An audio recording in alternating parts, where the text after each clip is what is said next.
Assalamualaikum warahmatullahi wabarakatuh. Bismillahirrahmanirrahim. Alhamdulillahi rabbil alamin. Wassalatu wassalamu ala ashrafil anbiya'i wal mursalin sayyidina wa habibina wa maulana wa qurrati a'yunina Muhammadin wa ala alihi wa ashabihi wa man tabi'ahum bi ihsanin ila yaumiddin. Rabbi shrah li sadri wa yassir li amri wa hlul 'uqdatam min lisani yafqahu qawli. Rabbi zidna ilma warzuqna fahma, amin ya rabbal alamin. Amma ba'du. Para santri-santri online yang saya cintai, mari kita ngaji satu kitab saja sekarang ya. Setelah khatam kitab Al-Munqidh, kita untuk selanjutnya sampai ada kitab yang baru karya Imam Ghazali yang akan saya baca lagi. Sementara itu kita akan baca satu kitab saja. Mari kita membaca kitab Ihya, mengaji kitab Ihya seperti biasa. Kita mulai dengan menghadiahkan Al-Fatihah ila ruhi nabiyina wa syafi'ina Muhammadin sallallahu alaihi wasallam wa ila arwahi ikhwanihi minal anbiya'i wal mursalin wa ila arwahi azwajihi wa aitratihi wa sahabatihi wa tabi'ina wa tabi'in tabi'ina ila yaumiddin wa ila arwahil awliya'i wa syuhada'i wa salihin, khususan ila ruhi sultanil awliya' Syekh Abdul Qadir Ar-Jilani, wa khususan ila arwahi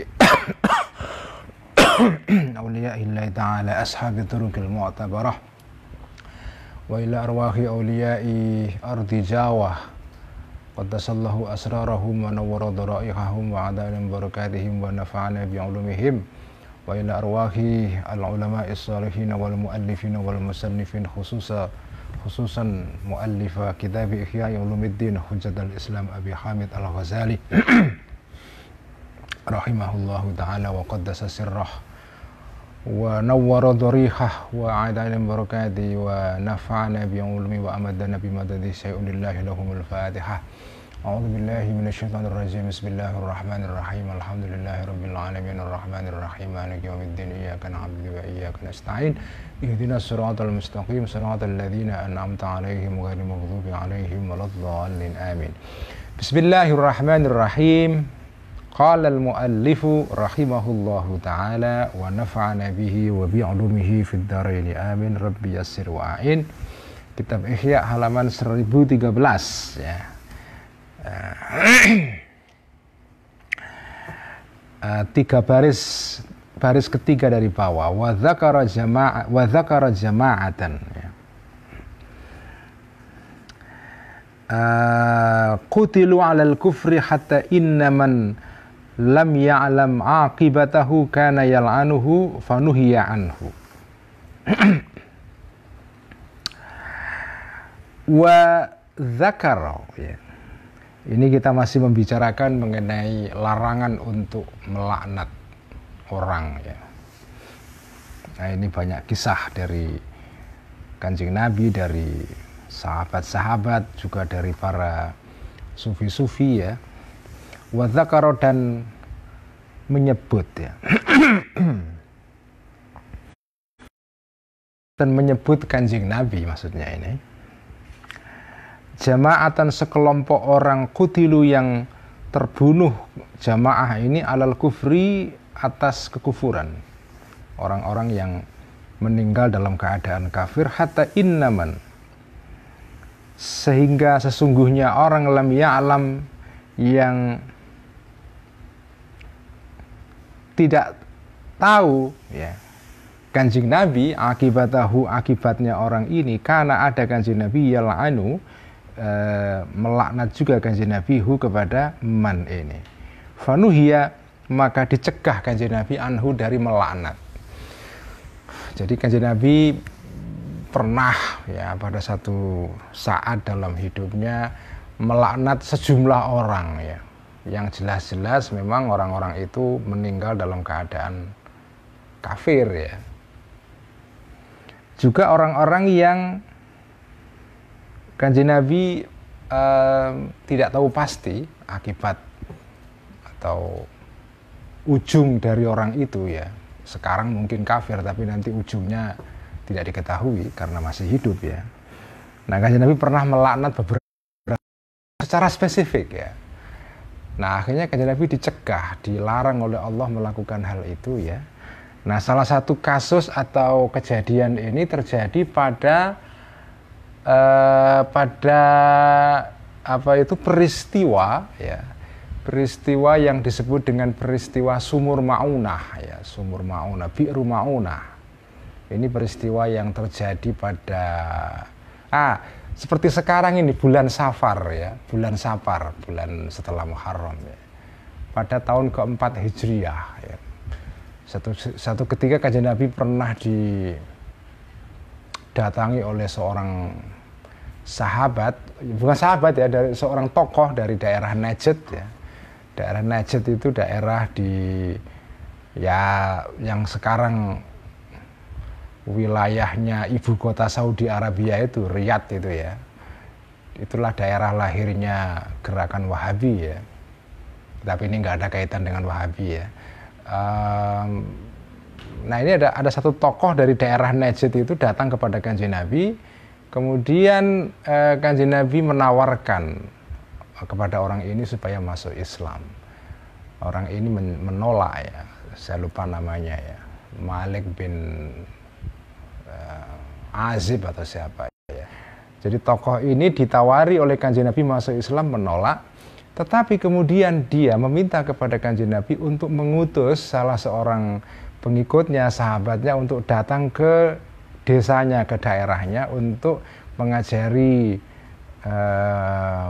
orang-orang di kampungnya mengenai Islam ya, untuk mendakwahkan Islam. Jadi dia nggak mau masuk Islam, tapi dia mengajak Kanjeng Nabi untuk mendakwahkan Islam kepada masyarakatnya, kepada kaumnya di daerah Najd ya. Kemudian Kanjeng Nabi mengutus seorang sahabat, sekitar 40 orang diutus ya, sesuai dengan permintaan orang ini, diutus ke ya ini daerah Najd itu. Nah, kemudian ketika 40 orang sahabat Kanjeng Nabi menuju ke daerah sana, daerah Najd itu kalau dari arah Madinah ya ke arah selatan ke timur ya, selatan ke timur. Selatan ke timur itu apa? Selatan timur, Tenggara ya. Tenggara ya, Tenggara ke arah Tenggara Madinah itu. Timur laut. Enggak dong, Tenggara ya. Tenggara ya. Tenggara. Tenggara. Jadi dari Madinah ke arah selatan tapi timur ya. Jadi jauh sekali itu Madinah ke daerah Najd itu jauh sekali. Ya daerah Riyadh sekarang ini ibu kota Saudi ya. Nah, utusan Kanjeng Nabi 40 orang ini sebelum sampai ke sana, sampai ke daerah Maunah itu, di situ ada sumur itu. Kemudian diserang oleh satu suku di sekitar situ ya. Meninggal semua kecuali satu orang. Jadi 39 meninggal semua, dibunuh oleh satu kabilah di daerah situ. Satu orang yang tersisa dan balik ke Madinah. Dan Kanjeng Nabi tentu saja marah sekali ya, karena sahabatnya ini 40 orang, 39 dari sahabatnya ini dari 40 yang diutus meninggal semua. Ya tentu Kanjeng Nabi sangat marah. Dan selama 1 bulan setelah kejadian ini, Kanjeng Nabi itu doa kunut ya, doa kunut setiap, saya nggak tahu apakah nggak ada keterangan apakah kunut ini pada saat subuh saja atau kunut setiap saat, karena kan kunut itu bisa juga setiap sholat fardu kunut juga. Kanjeng Nabi melakukan doa kunut setiap sholat atau mungkin ketika sholat subuh ya, melaknat orang-orang yang membunuhi 39 sahabat Kanjeng Nabi itu di daerah Maunah itu, di sekitar sumur Maunah, Bi'ru Maunah itu ya. Saking marahnya Kanjeng Nabi itu ya. Kanjeng Nabi tentu saja manusia, jadi ya marah tentu saja, namanya manusia kan. Nah kemudian Kanjeng Nabi setelah kunut kemudian dituruni wahyu oleh Allah ya, turun ayat, dan Kanjeng Nabi dilarang untuk melaknat mereka. Padahal mereka ini membunuh sahabat Kanjeng Nabi itu, ya, membunuh orang-orang Islam. Itu pun dilarang melaknat itu. Jadi idruwiya, nah ini ceritanya, idruwiya karena dikisahkan anna sesungguhnya Kanjeng Nabi, karena ada Kanjeng Nabi ini yal'anu melaknat alladzina orang-orang qatalu yang membunuh orang-orang ini ashaba bi'ri ma'unata, sahabat-sahabat Kanjeng Nabi yang datang sampai ke sumur Ma'unah itu, fi kunuti, di dalam kunutnya Kanjeng Nabi, syaharon, selama 1 bulan. Fanazala, maka turunlah qauluhu, firman Allah Ta'ala, laisa laka minal amri syai'un. Wah, ini ayatnya keren sekali ini. Wahai Muhammad, laisa laka minal amri syai'un. Laisa, tidak ada laka bagimu wahai Muhammad, minal amri, dari perkara, maksudnya perkara menyangkut hakikatnya orang-orang yang kamu laknat itu, ya, syai'un, sesuatu. Kamu nggak punya pengetahuan apapun mengenai mereka. Apakah mereka nanti ini akan kafir terus, atau suatu saat mereka akan tobat masuk Islam, tidak tahu kamu. Laisa laka minal amri syai'un. Ini kalau diterjemahkan dalam bahasa yang agak kasar gitu, ya, kamu itu tidak tahu apa-apa. Diam kamu, kira-kira begitu, ya. Jadi sakit ini keras, teguran keras dari Allah itu. Laisa laka minal amri syai'un.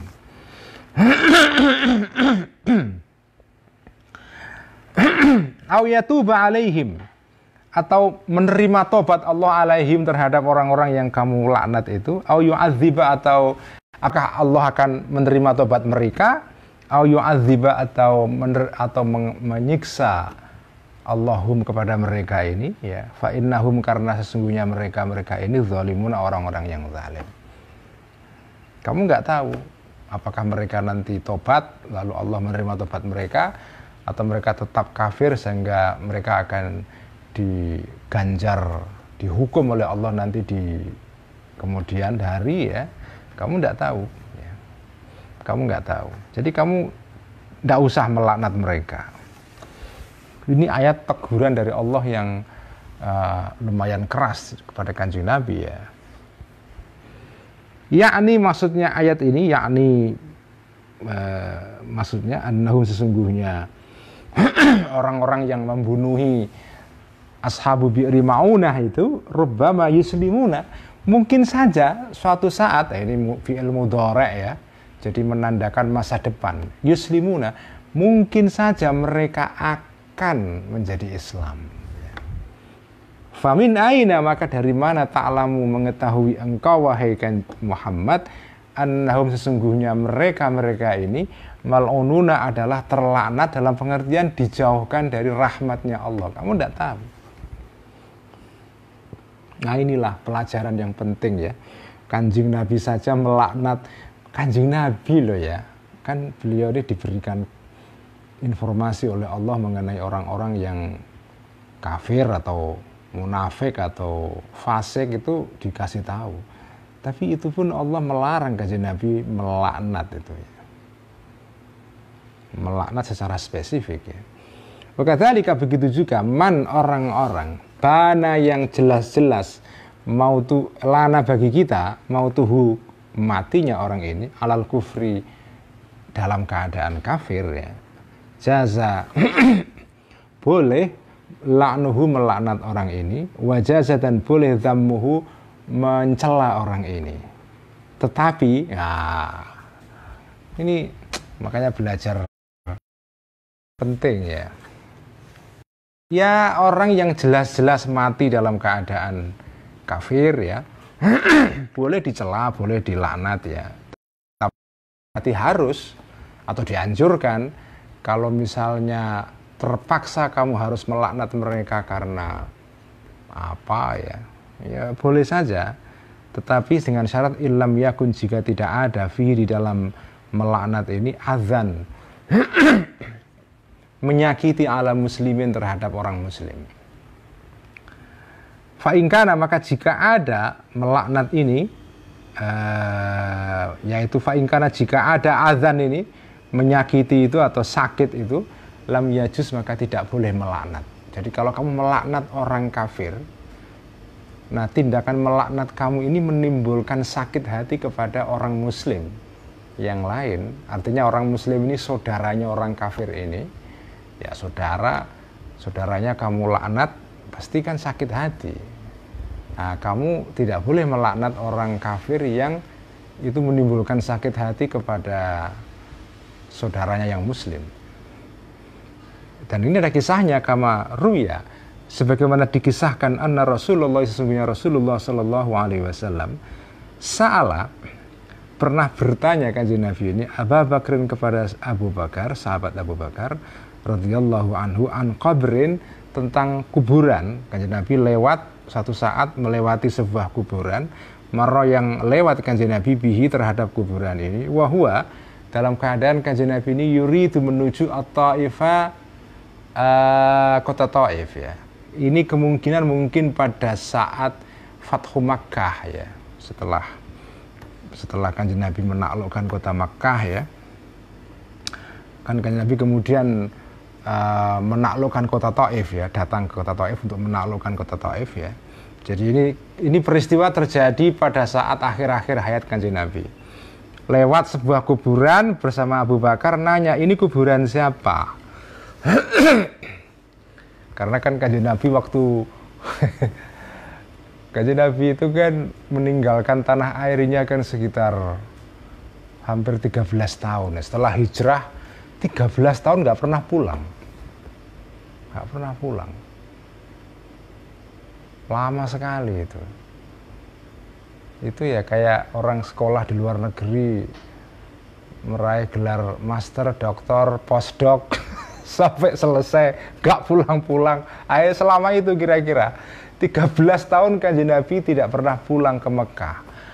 Begitu pulang ke Mekah, menaklukkan kota Mekah, Fathu Makkah ya, kanjeng Nabi kan ya namanya manusia kangen ya. Jadi kanjeng Nabi itu napak tilas ya, ini kuburan siapa, ini siapa. Jadi waktu datang ke Mekah dan kota-kota di sekitarnya, kanjeng Nabi itu seperti ya nostalgia gitu. Ini rumah siapa? Ini, wah ini kayaknya rumahnya si ini dulu ya. Nah ini. Nah, satu saat datang ke kota Taif ya, kanjeng Nabi tanya ini tentang satu kuburan. Ini kayaknya kuburan kok saya kenal ini ya. Tapi siapa ini Abu Bakar? Faqala, maka menjawab Abu Bakar ini, hadza qabru rajulin kana atiyan 'alallahi wa rasulih. Abu Bakar, nah kita tahu pada saat Abu Bakar bersama kanjeng Nabi dan sahabat-sahabat yang lain itu datang ke Taif ini, itu suasananya suasana apa ya? Ya ada perangnya, karena sebagian suku-suku yang tinggal di Taif kan melawan kepada kanjeng Nabi. Jadi suasananya suasana apa ya?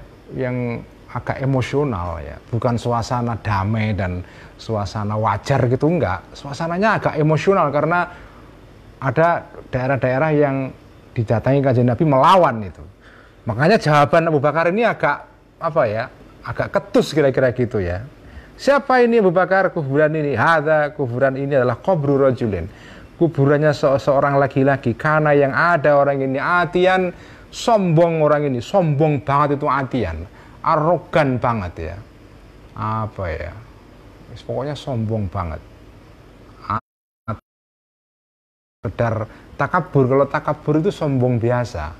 Kalau atian itu takabur dan disertai dengan sikap apa ya, benci dan angas. Angas itu bahasa pesantren dulu, apa angas itu ya sengit ya, sengit sekali. Allah terhadap Allah wa Rasuli dan utusannya Allah. Orang itu adalah wahua, orang ini adalah Sa'id bin As, Sa'id bin As. Ini kanjeng Nabi ini kuburannya Sa'id bin As ini musuh Allah ini, sombong banget ini. Nah kebetulan anaknya orang ini, Sa'id bin As ini, ada di samping kanjeng Nabi itu, ikut di dalam perjalanan ini ya. Tentu saja sakit hati bapaknya dikata-katakan begitu ya oleh Abu Bakar itu. Faghadiba, maka marahlah ibnuhu, anaknya Sa'id bin As ini, yaitu Amr bin Sa'id dan Amr bin Sa'id. Marah itu. Marahnya benar-benar marah ini. Waqala, dan berkata Amr bin Sa'id ini, ya Rasulullah, wahai Rasulullah, membalas balik ini, hadza qabru rajulin kana at'ama lit-ta'ami wa adraba lil-hami min Abi Quhafata. Hadza, ini adalah qabru rajulin, kuburannya seorang laki-laki, kana yang pernah ada orang ini, yaitu Sa'id bin As, ya, at'ama, lebih banyak memberikan makanan, lit-ta'ami, kepada makanan, wa adraba, dan lebih banyak memutus, ya, memukul, ya, lilhami, kepada kepala, artinya sering ikut perang dan saking terampilnya dalam berperang dia memenggal banyak kepala musuh itu. Min Abi Quhafata, daripada Abi Quhafah itu Abu Bakar. Ini kalau dibanding Abu Bakar dalam hal sedekah makanan lebih dia daripada Abu Bakar. Kalau soal perang lebih canggih, lebih pintar berperang dan mengalahkan musuh-musuh daripada Abu Bakar. Marah sekali itu. Faqala, maka berkata Abu Bakar, yukallimuni hadza ya Rasulullah mithli hadzal kalam itu. Abu Bakar seperti agak tersinggung juga. Yukallimuni, ngomong atau berbicara ini kepadaku, hadza, orang ini, ya, orang biasa ini, ya Rasulullah wa Rasulullah, bimithli hadzal kalami, dengan omongan seperti ini. Agak marah Abu Bakar juga nih. Faqala, maka bersabda kanjeng Nabi, menjawab kanjeng Nabi sallallahu alaihi wasallam, ukfuf an Abi Bakrin, ya. Ukfuf an Abi Bakrin. Ukfuf ukfuf, menjauhlah engkau, atau jangan cegahlah diri kamu an Abi Bakrin, dari Abu Bakar. Udah, kamu jangan terlalu bicara keras-keras kepada Abu Bakar. Jadi dirawei, kalau bahasa Jawanya itu dilerai, ya, Amr bin Sa'id ini. Jadi jangan berkata keras-keras kepada Abu Bakar.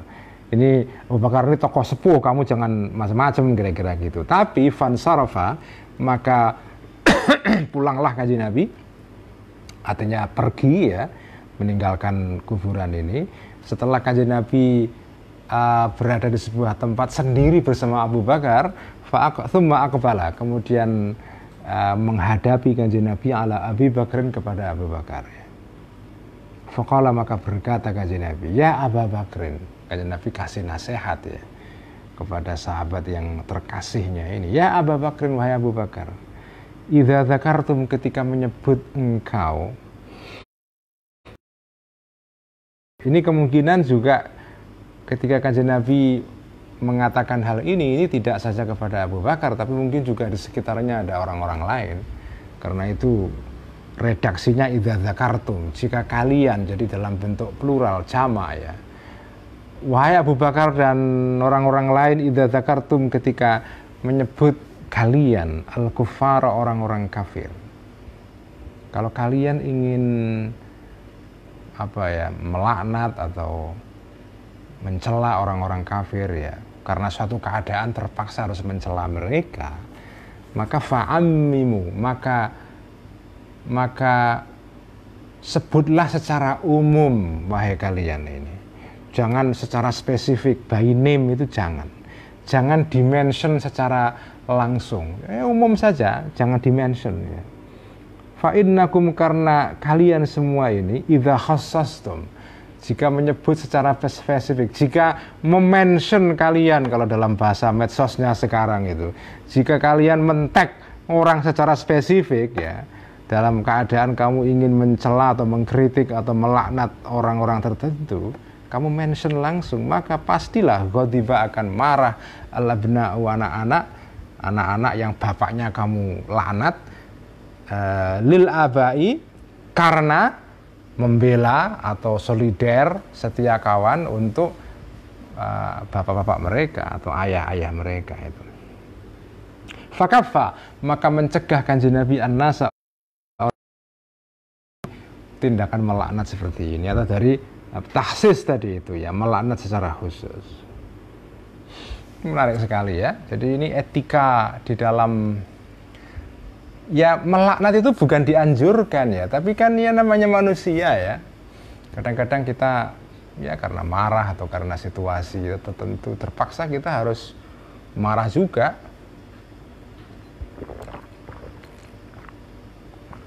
Jadi marah, melaknat kalau bisa itu dalam redaksi yang sifatnya umum ya. Jangan spesifik gitu. Wa syariba, dan minum Nu'aimanu, sahabat Nu'aiman ini seorang sahabat ya. Al-khamra, khamar. Ini ada sahabat yang suka minum arak itu. Fahudda, maka dihukum secara had ya. Nu'aiman ini marratin, berkali-kali. Saking seringnya minum arak itu ya. Ya kita tahu bangsa Arab itu bangsa yang apa ya, kecanduan minuman beralkohol kan. Ya apalagi kalau pas musim dingin atau apa itu ya, mereka ini mengkonsumsi minuman keras itu sudah biasa, itu bagian dari tradisi orang-orang Arab ya, pra-Islam ya. Nah ini ada seorang sahabat namanya Nu'aiman, minum arak berkali-kali, dihukum berkali-kali fi majlisi Rasulillah, di dalam majelisnya Rasulullah sallallahu alaihi wasallam. Artinya dihukum di depan Kanjeng Nabi ya. Ya mungkin di halaman Masjid Madinah itu ya. Fi majlisi Rasulillah, di majelisnya Rasulullah sallallahu alaihi wasallam. Faqala, maka berkata ba'du sahabati, sebagian sahabat saking jengkelnya, la'anahullah, semoga melaknathu kepada Nu'aiman ini Allahu Allah ya. Semoga dilaknat orang ini. Ma aktsara ma yu'ta bihi. Ma aktsara, betapa banyak ya. Ma sesuatu yu'ta yang didatangkan Nu'man ini ya, bihi karena sesuatu ya. Artinya betapa seringnya dia dihukum karena minum arak ini ya. Semoga dilaknat oleh Allah itu ya. Faqala, maka berkata Kanjeng Nabi Muhammad sallallahu alaihi wasallam, la takun aunan lisyaitani ala akhika.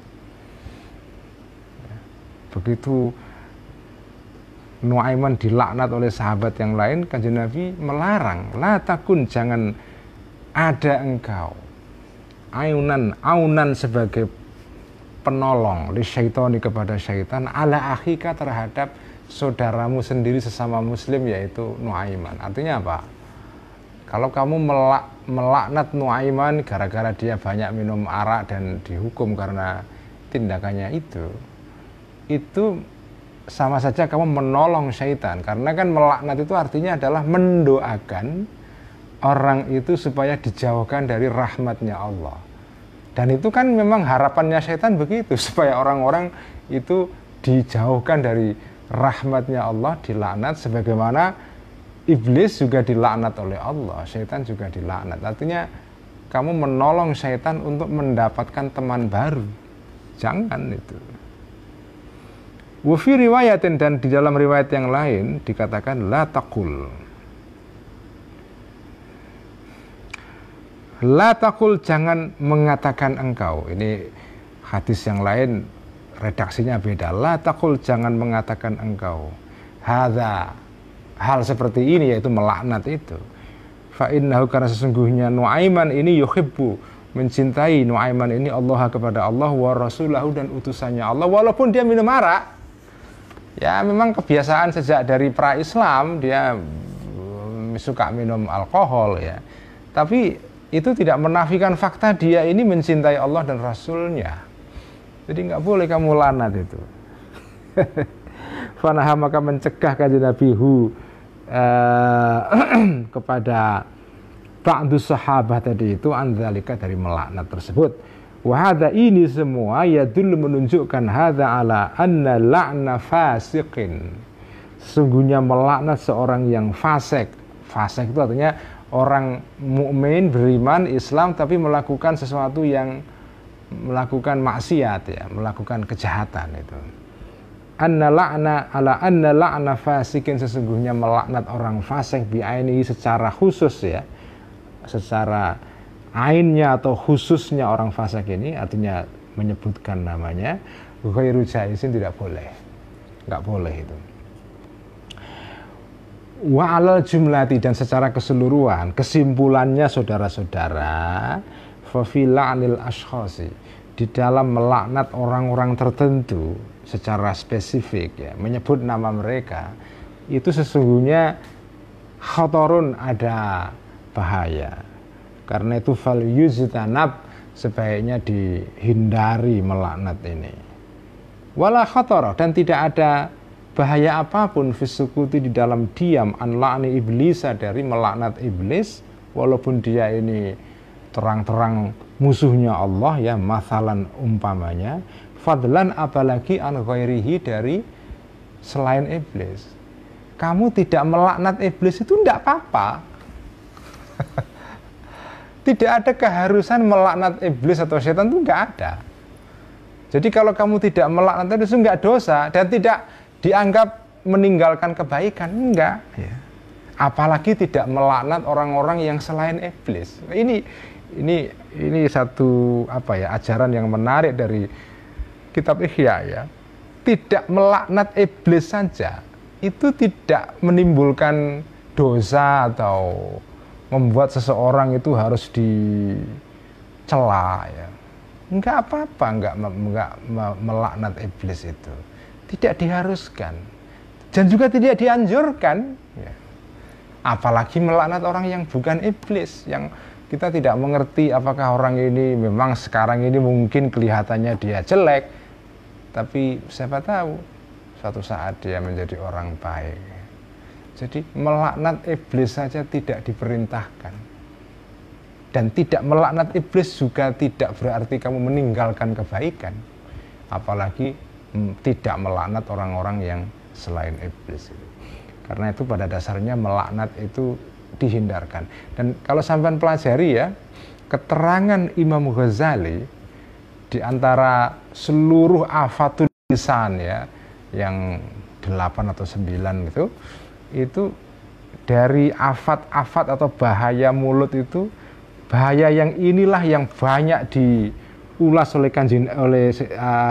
Imam Ghazali, bahaya ke-8 ini, yaitu melaknat. Kenapa? Menarik ini. Ini keterangan yang paling panjang dibanding yang lain-lain. Ya kemarin masalah jidal, maksudnya debat, poropadu itu dibahas panjang juga.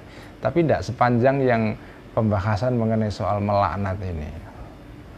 Kenapa beliau Imam Ghazali memberikan porsi pembahasan yang besar kepada isu yang satu ini? Karena memang fenomena melaknat dalam sejarah Islam dulu itu fenomena yang cukup kronis itu. Jadi pernah, seperti sudah saya ceritakan sebelumnya ya, permusuhan politik di antara kelompok-kelompok dalam Islam, terutama setelah Kanjeng Nabi wafat ya, apa yang disebut sebagai al-fitnatul kubro ya, fitnah yang besar sekali karena pertengkaran politik yang kemudian ujungnya menjadi pertengkaran agama, kan begitu dari dulu itu. Masalah politik kemudian diberi baju agama. Nah, itu dari dulu itu pertengkaran antar kelompok ini kadang-kadang membuat seseorang itu kehilangan kontrol. Sehingga akhirnya dia tergoda untuk melaknat ya, melaknat dan memaki-maki. Memaki itu masih rendah derajatnya, melaknat itu jauh lebih tinggi. Itu satu yang gejala yang dulu dalam sejarah Islam awal ya, itu sering terjadi ya. Makanya Imam Ghazali memberikan porsi pembahasan yang panjang mengenai isu yang satu ini. Dan sekarang saudara-saudara ya, kita menyaksikan berulangnya kembali ya fenomena melaknat ini. Sekarang ini kalau terjadi perbedaan pendapat atau posisi atau madhab atau sikap politik, sikap agama atau apapun, itu kan gampang sekali orang itu memaki, melaknat memisui orang lain yang berbeda itu, apalagi di era medsos ya, yang memungkinkan orang itu bisa memaki dan melaknat orang lain secara anonim, ya kan? Di Twitter itu orang pakai nama samaran, pakai nama anonim ya. Dia bisa ngomong macam-macam karena begitu orang itu tidak ketahuan namanya, anonim ya dia tidak ada rasa tanggung jawab, ngomong seenaknya, maki orang seenaknya, nyerang orang seenaknya. Itulah yang terjadi sekarang. Jadi kita menghadapi berulangnya kecenderungan melaknat sekarang ini seperti pada zaman dulu itu. Fa'ingkila. Nah, ini menarik pembahasan yang berikutnya ini. Fa'ingkila, jika ditanyakan, hal yajuzul la'nu Yazida li'annahu qatilul Husaini au amirun bihi. Hal yajuzu, apakah boleh la'nu Yazid, melaknat khalifah Bani Umayyah namanya Yazid, anaknya sahabat yaitu Muawiyah ya, Yazid bin Muawiyah bin Abi Sufyan. Ini adalah ya khalifah kedua setelah Muawiyah bin Abi Sufyan. Muawiyah itu adalah khalifah yang pendiri dinasti Umayyah ya. Khalifah ya ke-8 setelah Khulafaur Rasyidun yang 4, Sayyidina Hasan, Sayyidina Husain, baru Muawiyah ya, atau ke-7 ya. Apakah boleh melaknat Yazid putranya Muawiyah? Li'annahu, karena sesungguhnya Yazid ini qatilul Husaini, adalah pembunuh sahabat Husain, au amirun, ataupun kalau enggak membunuh langsung ya au amirun, atau memerintahkan bihi, terhadap pembunuhan atas Sayyidina Husain ini. Peristiwa Karbala yang barusan berlalu ya, diperingati oleh orang-orang Syiah itu. Kulna, mengatakan aku Al-Ghazali ya, hadza lam yathbut aslan, ini pendapat Al-Ghazali, hadza, bahwa ini yaitu fakta tentang Yazid itu membunuh atau menyuruh membunuh Sayyidina Husain, lam yathbut, tidak terverifikasi aslan sama sekali. Jadi tidak bisa dikonfirmasi apakah betul Yazid itu menyuruh Sayyidina Husain, apalagi membunuh langsung. Itu lam yathbut aslan, tidak, sama sekali tidak bisa diverifikasi ya. Ya tentu saja ini pendapat Imam Ghazali, tapi kalau kita baca pendapat sejarawan Muslim ya hampir semua mayoritas mengatakan yang membunuh itu ya memang Yazid ya. Tapi ini pendapat personal Imam Ghazali ya. Menurut Imam Ghazali tidak ada bukti yang kuat menunjukkan bahwa Yazid itu membunuh Sayyidina Husain ya, atau menyuruh membunuh itu. Karena itu fala yajuzu, maka tidak boleh an yuqala, dikatakan innahu qatalahu au amara bihi ya. Innahu, jadi nggak boleh kita mengatakan innahu, sesungguhnya Yazid qatala, membunuh Yazid ini kepada Sayyidina Husain, au amara, atau memerintahkan Yazid bihi, untuk membunuh Sayyidina Husain. Malam yathbut, selama belum tetap atau belum terverifikasi fakta ini ya. Fadlan, apalagi anil laknati, melaknat ya. Mengatakan bahwa Yazid itu membunuh Sayyidina Husain pun itu tidak boleh, karena belum terbukti atau tidak ada buktinya menurut Imam Ghazali ya. Apalagi melaknat tidak boleh sama sekali itu. Kenapa? Karena sesungguhnya keadaan berikut ini, dhamir sya'an, la tajuzu, tidak boleh nisbatu muslimin, untuk menisbahkan ya, mengatribusikan seorang muslim ila kabiratin, kepada tindakan dosa besar, min ghairi tahqiqin, tanpa melakukan verifikasi. Membunuh itu dosa besar, jadi kamu nggak boleh menuduh orang muslim melakukan dosa besar tanpa diverifikasi, itu nggak boleh. Naam, iya ya, walaupun kita nggak boleh mengatakan Yazid membunuh Sayyidina Husain ya, tetapi jadi naam ini adalah sighat atau sighat istidrak ya, redaksi atau ungkapan untuk apa ya, mengkualifikasi atau memberikan apa ya, keterangan tambahan kepada informasi yang disebutkan sebelumnya. Ya betul, memang tidak boleh mengatakan Yazid membunuh Muawiyah, tetapi ya juzu boleh ya. An yuqala dikatakan qatala ibnu Muljamin ya, membunuh ibnu Muljam, Abdurrahman ibnu Muljam ya, ini pembunuh Sayyidina Ali ya, alian kepada Sayyidina Ali. Boleh ya, karena memang terbukti betul. Wa qatala, dan membunuh Abu Lu'lu'ah Umar kepada Sayyidina Umar radhiyallahu anhu. Fa inna dzalika, karena sesungguhnya pembunuhan dua orang tadi ini sabata, terverifikasi, dzalika mutawatiran, secara mutawatir, secara apa ya, secara beritanya itu sudah kumulatif. Jadi nggak mungkin disangkal itu. Fala yajuzu, maka tidak boleh an yurma, dituduh muslimun, seorang muslim, bifiskin, dengan dituduh dengan melakukan tindakan kefasikan. Kefasikan itu ya kejahatan dan dosa besar ya.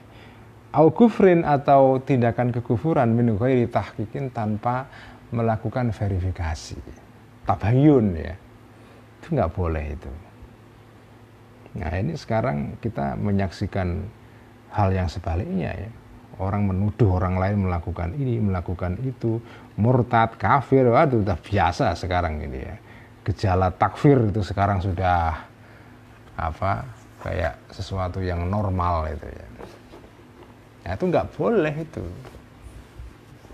Tanpa ada verifikasi nggak boleh. Qala, bersabda kanjeng Nabi Muhammad sallallahu alaihi wasallam, la yarmi rajulan bil kufri ya. Ini bagian yang ihya gitu. Bagian ini penting sekali karena ini berbicara mengenai gejala-gejala yang sekarang kita lihat di masyarakat kita ya. Tuduhan, menuduh orang lain kafir, murtad, menyimpang, sesat dan seterusnya, itu sekarang gejala yang umum sekali ya, dan dianggap enteng ya. Nah, ini katakan Nabi, la yarmi rajulan. Qala, bersabda kanjeng Muhammad sallallahu alaihi wasallam, la yarmi, tidak boleh menuduh rajulun, seseorang ya, tidak artinya laki-laki saja, perempuan juga nggak boleh. Rajulan, jadi kata rajulun di sini bukan berarti ini hanya berlaku bagi laki-laki, tapi berlaku untuk dua jenis kelamin sekaligus ya. Layarmi, tidak boleh menuduh rajulun, seseorang, rajulan kepada orang yang lain, bil kufri, dengan tindakan kekufuran, menuduh kafir. Itu nggak boleh. Walayarmi, dan tidak boleh menuduh juga seseorang kepada orang lain bil fiski, dengan tindakan kefasikan, dosa besar misalnya ya. Layarmi illar taddat, kecuali kembali atau balik ya tuduhan ini alaihi, kepada orang tersebut. Jadi kalau kamu menuduh orang lain, itu tuduhannya akan kembali kepada kamu. Illam yakun, jika tidak ada sahibuhu, orang yang mempunyai sifat yang kamu tuduhkan tadi itu, yaitu kekafiran dan kefasikan, kadzalika, seperti itu. Kalau orang itu tidak seperti yang kamu tuduhkan, tuduhan itu balik kepada kamu. Artinya yang kafir kamu, bukan dia. Jadi menuduh orang lain itu kafir, itu most likely, kemungkinan besar bisa membuat kamu jadi kafir itu. Ya, jadi hati-hati banget itu. Menuduh orang lain kafir itu potensial membuat kamu kafir. Potensial sekali, karena kita nggak ngerti sesungguhnya orang itu seperti apa ya. Ya, dia berpendapat seperti ini ya. Pendapat itu, apakah betul pendapat ini membuat seseorang itu jadi kafir itu? Tidak ada yang bisa dipastikan, karena ya kecuali kalau kita nabi yang dapat wahyu dari Allah, itu lain soal. Tapi kalau kamu orang biasa, itu susah memastikan kekafiran orang, apalagi karena pendapat. Itu susah itu. Mentakfir orang, menuduh orang lain kafir, itu sudah bisa dikatakan 95% itu nanti akan kembali kepada kamu. Jadi kamu yang jadi kafir sendiri itu. Apalagi kok sekedar beda politik lah, beda pendapat dalam soal fikih, dalam soal tafsiran terhadap apa teks agama atau apa ya, itu nggak bisa itu ya, nggak bisa ya. Jadi hati-hati. Begitu kita menuduh orang lain kafir, itu yang kafir kamu sendiri itu. Apalagi yang suka nuduh orang-orang yang nggak punya ilmu, yang nggak ngerti apa-apa itu, nuduh orang lain nggak punya dasar, nggak melakukan tahqiq atau verifikasi, dan tidak punya parameter atau dasar untuk menuduh orang lain kafir, itu ya cetusan emosional saja, itu balik ke orang itu kafir itu. Makanya kalau kamu menuduh orang lain kafir itu, ya sebaiknya untuk jaga-jaga ya, kamu bersyahadat kembali, karena jangan-jangan kamu ya jadi kafir itu. Wa qala, dan bersabda kanjeng Muhammad sallallahu alaihi wasallam, ma syahida rajulun ara rajulin bil kufri illa ba'a bi ahaduhuma. Ini hadis yang lain yang maknanya hampir sama ya.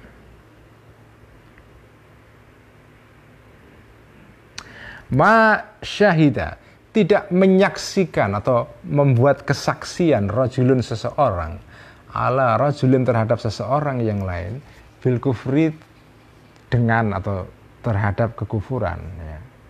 Menyaksikan atau memberikan kesaksian si ini kafir itu ya, illa ba'a, kecuali kembali ya, bihi dengan kekafiran ini ahaduma, salah satu di antara dua yang orang yang menuduh dan dituduh ini ya. Salah satu pasti jadi kafir. In kana kafiran fahuwa kama qala. In kana, jika ada ahaduhuma ya, salah satu dari dua orang ini kafiran kafir, fahuwa, maka orang ini ahaduhuma ini kama qala, sebagaimana berkata ya ahaduhuma ya. Jadi kalau dia benar-benar kafir ya dia kafir memang, seperti yang dikatakan oleh yang menuduh itu. Ingkana, jika ada rajul tadi itu ya, kafiron itu kafir, maka fahuwa, maka rajul ini kama qala, seperti mengatakan rajul yang pertama ya. Jadi tadi kan ada dua rajul, rajulun ala rajulin. Jadi rujuknya fa ingkana ini, karena rujuknya kepada rajul yang kedua. Fahuwa, rajul yang kedua, kama qala, sebagaimana mengatakan rajul yang pertama. Wa illam yakun, jika tidak ada rajul yang kedua ini kafiron kafir, maka faqad kafaro, maka telah menjadi kafir rajul yang pertama tadi itu, bitakfirhi, karena mengkafirkannya rajul yang pertama iyahu, kepada rajul yang kedua. Jadi kalau dia tidak kafir di dalam secara apa ya, substansi orang ini sebetulnya tidak kafir, tapi kamu tuduh kafir, ya kamu yang jadi kafir itu. Jadi bahaya banget ya, bahaya banget itu. Nah yang menarik itu kok ya, apa ya, Kanjeng Nabi kok mensabdakan seperti ini kan ajaib ya.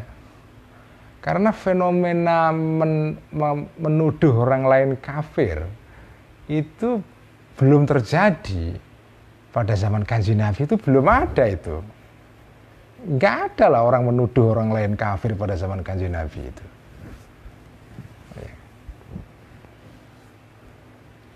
Kalau peristiwa ada sahabat, yaitu sahabat Khalid bin Walid ya, dalam suatu perang gitu, dia membunuh seseorang, walaupun dia orang ini sudah bersyahadat ya, sudah masuk Islam, tapi masuk Islamnya ketika menjelang mau dibunuh oleh dia, tapi oleh sahabat Khalid bin Walid tetap dibunuh. Ini sahabat Khalid dimarahi Kanjeng Nabi, kamu kenapa membunuh orang yang muslim itu? Padahal dia sudah bersyahadat.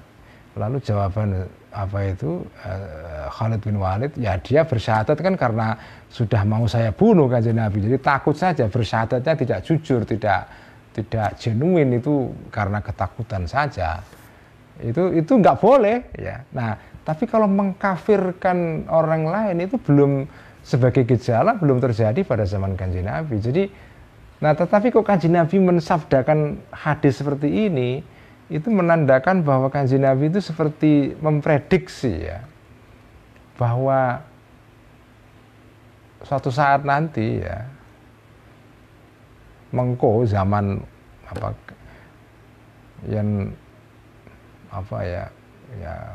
suatu saat ini akan terjadi ya, fenomena saling mengkafirkan itu, dan benar terjadi pada zaman Sayyidina Ali menjadi khalifah ya. Muncul orang Khawarij, dan orang Khawarij itu salah satu ciri-cirinya adalah ya suka menganggap orang lain yang tidak sepakat dengan mereka kafir ya, dan dibunuh gitu. Nah, itu dan sampai sekarang terjadi. Sejak zaman Sayyidina Ali sampai sekarang ini ya, itu fenomena saling mengkafirkan atau mengkafirkan kelompok lain itu terjadi secara berulang terus-menerus ya. Jadi seolah-olah Kanjeng Nabi ini memprediksi kejadian yang terjadi pada sesuatu di masa mendatang gitu. Wahada ini semua, wahada hadis ini maknanya hadis ini an yukaffira. Jadi yang tidak boleh itu adalah an yukaffira, untuk mengkafirkan orang rajul tadi. Sementara orang tadi itu ya'lamu, mengetahui orang ini anna, sesungguhnya orang lain yang dituduh ini muslimun, dia adalah muslim. Jadi mengkafirkan orang lain yang dia tahu orang ini muslim sebetulnya, tapi entah karena apa dituduh kafir ya. Fa'in dhanna, jika menyangka orang yang menuduh ini anna, sesungguhnya orang yang dituduh kafirun itu kafir bibid'atin, karena suatu bid'ah, au ghairiha, atau selain bid'ah ya, karena maka ada orang ini mukhtian, salah ya, dia salah saja, tapi la kafiran, tidak menjadi kafir ya, tapi tetap salah ya. Jadi orang lain karena punya pendapat tertentu yang dia nggak cocok ya, kemudian sesat misalnya, kemudian dia menyebut kafir kamu. Nah, itu orang yang menuduh seperti itu dia tidak kafir kalau tuduhannya berdasarkan atas sangkaan ya, dugaan bahwa orang lain yang dituduh itu melakukan bid'ah ya. Bid'ah itu ya tindakan yang kalau di sini bid'ah itu sebetulnya artinya bukan tindakan tapi pendapat, sebetulnya pendapat yang menyalahi pakem. Ini sesuatu yang istilah bid'ah ini pada sebagai label yang dilekatkan kepada orang-orang lain yang punya pendapat yang menyimpang, yang sesat itu ya. Nah, itulah bid'ah itu. Nah, kalau kamu menuduh orang lain yang kamu sangka dia punya pendapat yang sesat ya, terus kamu menuduh dia kafir, itu kamu tidak jadi kafir, tapi tetap kamu salah. Jadi sebaiknya jangan dilakukan itu. Jadi nggak mungkin benar, salah ya tidak kafir tapi kamu salah, minimal itu. Wa qala, dan berkata Mu'adzun, sahabat Mu'adz bin Jabal ya. Sahabat Mu'adz pernah berkata begini, qala, pernah bersabda li kepadaku Rasulullah sallallahu alaihi wasallam. Kanjeng Nabi pernah mewasiati atau berwasiat kepada sahabat Mu'adz bin Jabal ya, anhaka an tashtuma musliman au ta'siya imaman adilan wa ta'arrudu lil amwati ashaddu ya. Anhaka, mencegah aku, Kanjeng Nabi maksudnya, kepada engkau wahai Mu'adz bin Jabal, antashtuma, untuk mencela, memaki-maki engkau, memaki-maki engkau musliman kepada orang muslim yang lain. Pertama, jadi aku mewasiati kepada engkau wahai Mu'adz bin Jabal beberapa hal. Pertama, kamu jangan memaki orang muslim. Au ta'siya, ya artinya memaki di sini melaknat ya. Au ta'siya atau membangkang engkau imaman kepada seorang kepala negara, presiden ya, atau pemimpin ya, adilan yang adil. Orang pemimpin yang adil itu jangan kamu berontak itu. Nah, kalau begitu imam yang tidak adil boleh dong dibangkang ya. Ya kalau menurut hadis ini boleh ya. Jadi membangkang, bukan memberontak ya, membangkang dalam pengertian kamu tidak melaksanakan perintahnya, bukan memberontak secara militer. Nah, itu nggak boleh itu. Jadi imam yang tidak adil itu boleh kamu kritik atau kamu membangkang kepada dia, itu boleh itu. Itu namanya maksiat ya. Kalau dia tidak adil, kalau dia otoriter gitu ya. Wa ta'arrudu dan wa ta'arrudu dan ngungkit-ngungkit ya lil amwati kepada orang-orang yang sudah mati, asyad itu lebih berat dosanya. Jadi ini juga pesan yang ketiga, kamu jangan ngungkit-ngungkit dosanya orang yang sudah meninggal, itu berat. Qala berkata Masrukun, seorang tabi'in ya, yang bernama Masruk ya. Ini seorang tabi'in besar yang selain muridnya Siti Aisyah ya, dia ini juga muridnya setelah lama mengabdi kepada Siti Aisyah. Kemudian Masruk ini pindah ke kota Kufah ya, di daerah Irak, dan menjadi muridnya sahabat besar namanya sahabat Abdullah bin Mas'ud ya. Dan ini seorang tabi'in yang terkenal karena dianggap sebagai tabi'in yang ahli, yang ilmunya banyak meriwayatkan hadis ya. Kalau kita baca Bukhari, Muslim itu banyak sekali riwayat hadis melalui seorang tabi'in besar namanya Masruk ini ya. Ini tokoh penting ini. Kenapa Masruk itu artinya adalah orang yang dicuri. Ini menarik, namanya kok Masruk ya. Ini bukan nama asli sebetulnya ya. Masruk ini julukan. Masruk ini artinya orang yang dicuri karena kisahnya menurut legendanya ya. Masruk ini waktu kecil, waktu masih bayi itu pernah dicuri. Tapi balik lagi. Jadi pernah dicuri waktu masih kecil, dicuri orang lain, kemudian kembali itu ya. Makanya namanya Masruk ya. Si orang yang dicuri, nah, itu namanya Masruk ini. Nah, Masruk ini pernah bercerita, dahaltu, sowan aku pada suatu hari ala Aisyata kepada Siti Aisyah radhiyallahu anha. Faqalat, maka berkata Siti Aisyah, fulanun la'anahullah ya. Qultu tuwfiya. Qalat rahimahullah ya. Ma apakah fa'ala yang melakukan ya, fulanun seorang si anu ya, ma apakah fa'ala yang melakukan kepada ma ini, fulanun seorang si anu itu apa sekarang yang terjadi, apa kabarnya? La'ana, semoga melaknathu kepada fulan ini Allahu Allah itu ya. Kebetulan fulan ini musuhnya Siti Aisyah ya. Siti Aisyah ini kan kita tahu ya, beliau ini seorang perempuan yang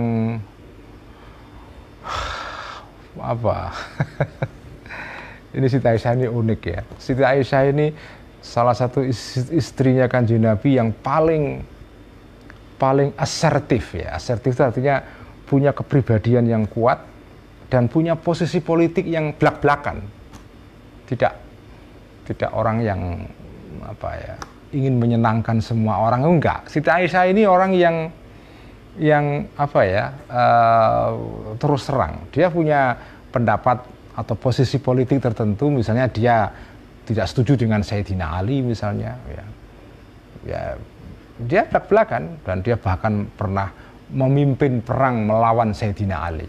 Makanya Siti Aisyah itu perempuan yang kepribadiannya sangat kuat sekali, dan dia punya leadership juga, punya posisi politik dan tidak ditutup-tutupi, ya, dia terus serang. Ya. Beda misalnya dengan ada kan ya sahabat itu namanya manusia kan ya apa ya wataknya beda-beda. Ada sahabat itu yang tidak mau menampakkan sikap politiknya, ya, netral ya.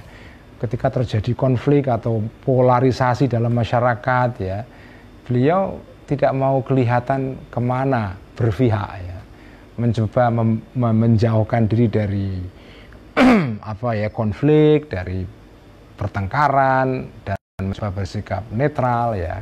Itu contoh seperti itu dan itu sebagian besar sahabat Kanjeng Nabi itu sebetulnya seperti itu sikapnya ya. Ya tidak sebagian besar sih ya, ada sebagian sahabat yang seperti itu ya. Itulah yang disimbolkan oleh sahabat besar namanya Abdullah bin Umar atau Ibnu Umar ya. Itu sahabat yang memang sikapnya beliau ini tidak mau ikut campur dalam pertengkaran politik ya. Kalau Siti Aisyah, oh jelas-jelasan. Makanya ketika disewani oleh Masruk ini, langsung pertanyaannya, si Anu gimana? Semoga dilaknat oleh Allah. Ma'fa'alah la'anahullah itu ya. Si Anu bagaimana? Semoga Allah melaknat dia gitu ya. Qultu mengatakan aku maksudnya Masruk ya. Tuwfiya sudah mati dia. Dia sudah mati itu wahai Siti Aisyah ya. Begitu tahu Siti Aisyah orang yang disangka beliau masih hidup dan kemudian dilaknat, beliau tahu itu mati, qalat maka berkata Siti Aisyah, rahimahullah ya. Semoga merahmatihu kepada orang ini Allahu Allah ya. Jadi intinya jenengan itu betapapun bencinya kepada seseorang, bermusuhan dan ketika masih hidup saling bertukar kata-kata kasar, begitu orang itu sudah mati, maka yang layak kamu katakan mengenai orang itu adalah semoga Allah merahmati dia, rahimahullah. Itulah etikanya kalau terpaksa kamu berkonflik dengan orang. Etika konflik dalam Islam itu seperti itu. Seberapapun kamu itu benci kepada orang ya, seberapapun kamu benci kepada cebong atau kadrun ya, ya sudah, kalau sudah mati ya kamu mendoakan yang terbaik buat orang itu gitu ya. Intinya itu. Qultu maka berkata aku, Masruk maksudnya, wa kaifa hadza? Bagaimana ini loh? Tadi jenengan melaknat kok sekarang jadi mendoakan dia supaya dirahmati Allah, ini gimana kok jenengan kok nggak konsisten Siti Aisyah ini? Qalat berkata Siti Aisyah ya. Oh, karena begini, qala pernah bersabda Rasulullah sallallahu alaihi wasallam, la tasubbul amwata fa innahum qad afdau ila ma qaddamu. La tasubbu jangan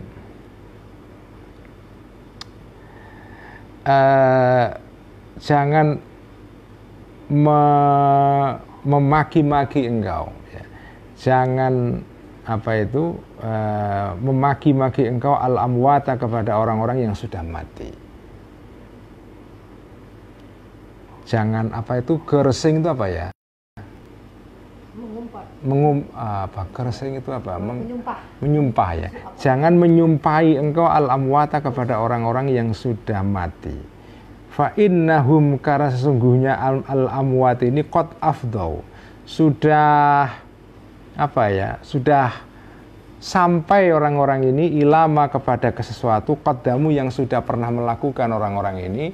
Artinya apa? Orang-orang ini ya mereka akan menuai apapun yang dia sudah pernah lakukan dalam hidupnya. Jadi kamu tidak usah memaki-maki mereka, karena apapun yang terjadi pada mereka itu sudah menjadi urusan Allah. Ya Allah yang membalas. Kamu nggak usah menambah-nambah itu. La tasubbul amwat. La tasubbul amwat. Ini pesan Kanjeng Nabi ya. Wa qala, dan bersabda Kanjeng Nabi alaihi salam, la tasubbul amwata fatu'dzu bihil ahya'a. La tasubbu, jangan mengumpat engkau al amwata kepada orang-orang yang sudah mati, kemudian akibatnya fatu'dzu, maka menyakiti kalian bihi, karena mengumpat ini al ahya'a kepada orang-orang yang masih hidup, yaitu saudara-saudaranya. Wa qala, dan berkata Dan bersabda kanjeng Nabi alaihi salam, ayyuhan nasu ikhfadhuni fi ashabi wa ikhwani wa ashari wa la tasubbuhum.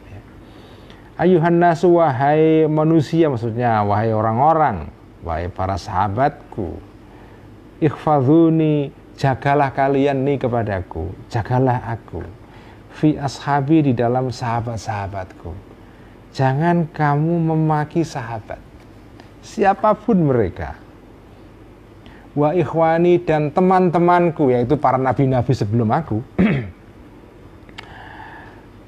Atau teman-temanku maksudnya teman-teman kanjeng Nabi, sesama sahabat beliau yang dekat, sehingga posisinya menjadi teman ya, seperti Abu Bakar, seperti Sayyidina Umar,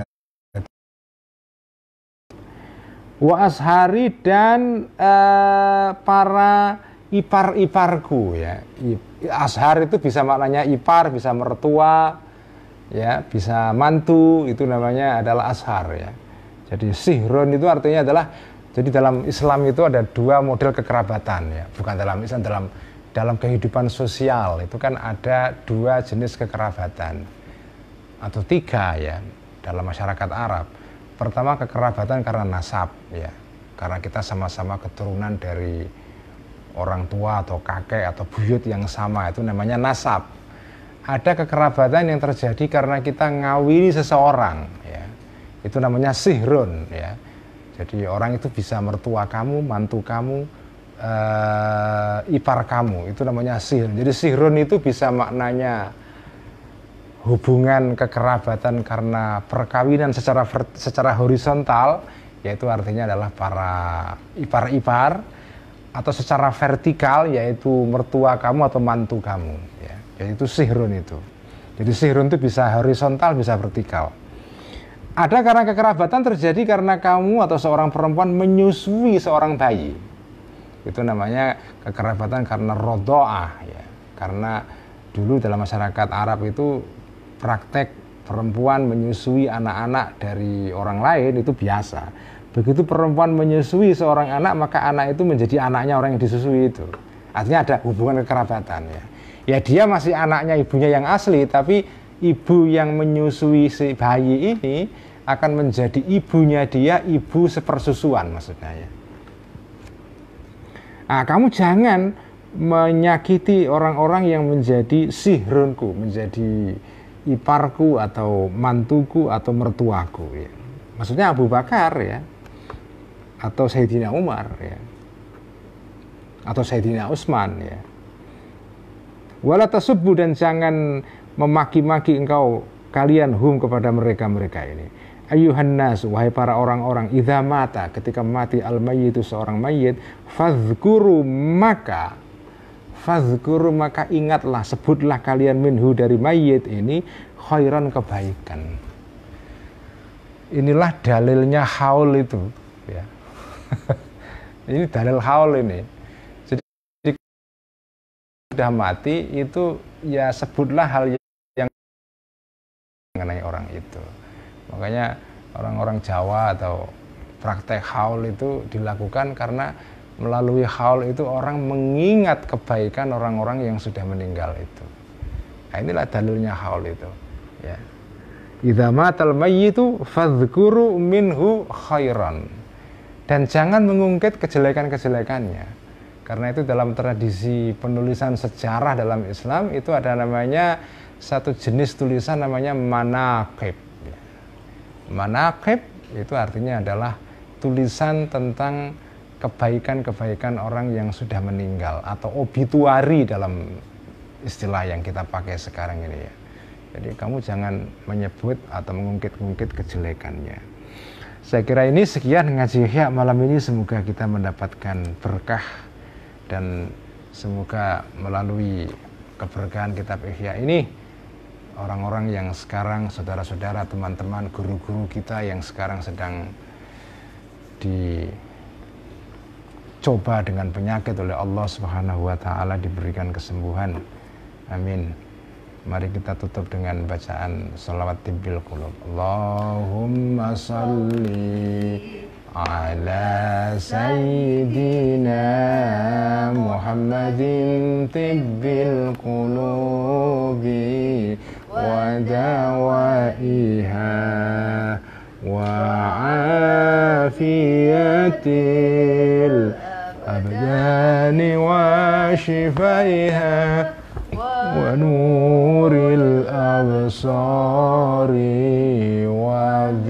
وضيائها وعلى آله وصحبه وسلم. اللهم صل على سيدنا محمد طب القلوب ودوائها وعافية الأبدان وشفائها والأبصار وضيائها وعلى آله وصحبه وسلم. اللهم صل على سيدنا محمد طب القلوب ودوائها وعافية الأبدان وشفائها ونور الأبصار وضيائها وعلى آله وصحبه wasallim. Sekian, wassalamualaikum warahmatullahi wabarakatuh.